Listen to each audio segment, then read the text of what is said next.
বেশি বিক্রি করতে চান, বেশি করে পানি করুন পান। কিসের মধ্যে কি, পান্তা ভাতে কি মনে হচ্ছে না? কিন্তু না, ব্যাপার আছে। মানুষ মাটির তৈরি, একটু আগে বারবার বলছিলাম, কিন্তু শুধু মাটি দিয়ে মানুষ তৈরি হয়নি, মাটির সাথে পানির মিশ্রণ আছে। এবং শুনে অবাক হবেন, এই সারা মহাবিশ্বে বলি না আমরা 3 ভাগ জল 1 ভাগ স্থল, এটা বলি, আসল সত্য হচ্ছে 72 ভাগ মাটি পানি আর 28 ভাগ পানি মাটি। আরও যদি সুনির্দিষ্টভাবে বলি 71.82 ভাগ পানি, বাকিটুকু মাটি। মহাপ্রকৃতিতে মাটি আর পানির যে রেশিও, প্রত্যেকটা মানব দেহের মধ্যে পানি আর মাটির রেশিও সেম। শুনে অবাক হবেন। আমি বলি 3টা বিষয় আমাদের প্রত্যেকে শুকরিয়া আদায় করা উচিত। নাম্বার 1, সৃষ্টি করার জন্য মহান সৃষ্টিকর্তার প্রতি। আপনি যদি কোনো ধর্মে বিশ্বাসী না হন, তাহলে আমি বলবো আপনি মহাপ্রকৃতির প্রতি শুকরিয়া করেন, আপনি প্রকৃতির সন্তান। যদি আপনি ধর্মবিশ্বাসী না হন, আর যেমন আমি বিশ্বাসী মুসলিম, আমি বিশ্বাস করে আল্লাহ আমাকে সৃষ্টি করেছেন, বিশ্বাসী হলে আপনি সৃষ্টিকর্তার প্রতি কৃতজ্ঞ স্বীকার করেন।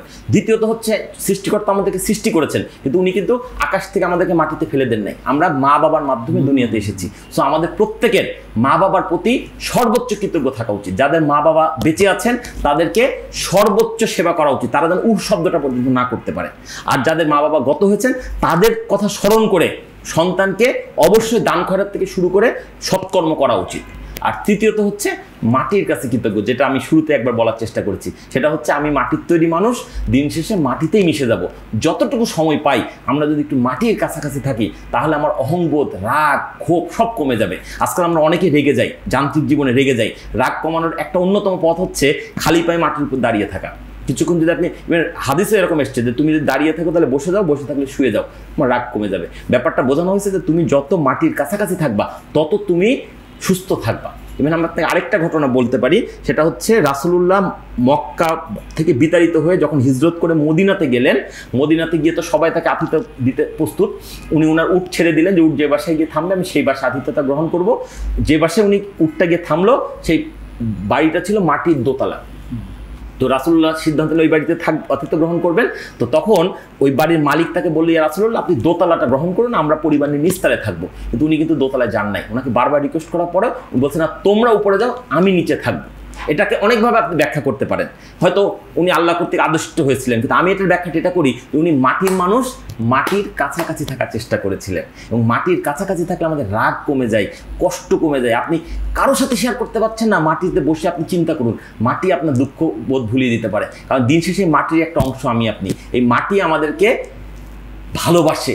মাটি কিন্তু আপনাকে আমাকে মেরে ফেলতে চায় না, মাটি চাই যে আমার অংশ দিয়ে যখন তৈরি করেই ফেলেছে আল্লাহ তাআলা একে, পৃথিবীতে যতদিন সম্ভব সুস্থভাবে বেঁচে থাকে। এই জন্যই বলি যে কখনই যদি মাটির সাথে স্পর্শ করেন, মাটি ন্যূনতম সুযোগ পেলেও চেষ্টা করে মানুষটাকে সুস্থতার দিকে এগিয়ে নিতে। আর সুস্থতার জন্য আমাদের আরো কয়েকটা টোটকা চিকিৎসা বলে দিই, সেটা হচ্ছে আপনি, ইভেন আমি এভাবে মজা করে বলি, বেশি বিক্রি করতে চান, বেশি করে পানি করুন পান। কিসের মধ্যে কি, পান্তা ভাতে কি মনে হচ্ছে না? কিন্তু না, ব্যাপার আছে। মানুষ মাটির তৈরি, একটু আগে বারবার বলছিলাম, কিন্তু শুধু মাটি দিয়ে মানুষ তৈরি হয়নি, মাটির সাথে পানির মিশ্রণ আছে। এবং শুনে অবাক হবেন, এই সারা মহাবিশ্বে বলি না আমরা 3 ভাগ জল 1 ভাগ স্থল, এটা বলি, আসল সত্য হচ্ছে 72 ভাগ পানি আর 28 ভাগ মাটি। আরও যদি সুনির্দিষ্টভাবে বলি 71.82 ভাগ পানি, বাকিটুকু মাটি। মহাপ্রকৃতিতে মাটি আর পানির যে রেশিও, প্রত্যেকটা মানব দেহের মধ্যে পানি আর মাটির রেশিও সেম। শুনে অবাক হবেন। আপনি যদি বলুন আমি তো এখন 1 গ্লাস পানি খেয়ে ফেলে তো পানির রেশিও বেড়ে গেল, কিছুক্ষণের মধ্যে আবার টয়লেট পাবে, প্রস্রাবের মাধ্যমে বেরিয়ে যাবে। মানে কিডনি বসে আছে এই সারা মানব দেহকে পৃথিবীর রেশিওর সাথে মিল রাখার জন্য, শুধুমাত্র সে রক্ত পরিষ্কার করে না। মানে সৃষ্টিকর্তার সৃষ্টি কত মহান এবং কত কিছু দেখেন। প্রত্যেকটা মানুষ এই মহাবিশ্বের যা কিছু আছে তার একটা ক্ষুদ্রতম সংস্করণ। ঠিক আছে, এই দেহটাকে সুস্থ রাখতে হলে আপনাকে পানির প্রতি যত্নশীল হতে হবে, কারণ মানব দেহে পানির পরিমাণ বেশি। আমি বলি 72 ভাগ পানি, মানে এটা এই অর্থে এটাও বলা যায় যে মানব দেহের 72 ভাগ রোগের চিকিৎসা শুধুমাত্র পানি পান সঠিকভাবে করে দিয়ে নিরাময় করা সম্ভব।